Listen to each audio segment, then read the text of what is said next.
I do regret that the report regret to report that the stalemate in the Israeli-Palestinian negotiations has persisted in the last month.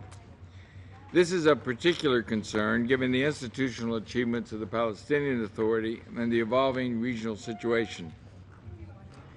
Bold and decisive steps are needed to resolve this decades-long conflict with vision, leadership, and responsibility from all concerned. I invite the representatives. Both parties should be concerned that the political track is falling behind the significant progress being made by the Palestinian Authority in its state-building agenda. In its report to the Ad Hoc Liaison Committee, the AHLC meeting in Brussels on 13 April, the United Nations made clear its assessment that in the 6 areas where we are most engaged with the Palestinian Authority, governmental functions are now sufficient for a viable government of a state. In the context of media reports of potential flotillas, let me state our belief that the appropriate way to meet needs in Gaza is through legitimate crossings. In this regard, I wish to recall the position of the Quartet as expressed in its 21 June 2010 statement that those wishing to deliver goods to Gaza do so through the established channels so that their cargoes can be inspected and transferred via land crossings into Gaza. Egypt, Israel, Japan. We thus return to the Security Council with an appeal to it to uphold its responsibility for maintenance of international peace and security vis-à-vis the question of Palestine. The Council's resolutions remain valid, and we call for all necessary efforts for the implementation of those resolutions. The Council cannot surrender in the face of continued Israeli defiance.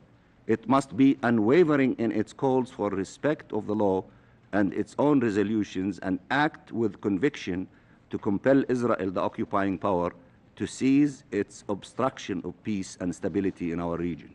Malaysia, Mexico, Morocco. I must also reaffirm the strong condemnation by the Palestinian people and their leadership of the killing of Italian peace activist Vittorio Arrigoni by extremists in Gaza. We convey our deepest condolences and sorrow to the victim's family for their tragic loss, and we reaffirm that this brutal act in no way reflects the values and sentiments of the Palestinian people, who are so deeply grateful for the support and solidarity they receive from all over the world for their just cause.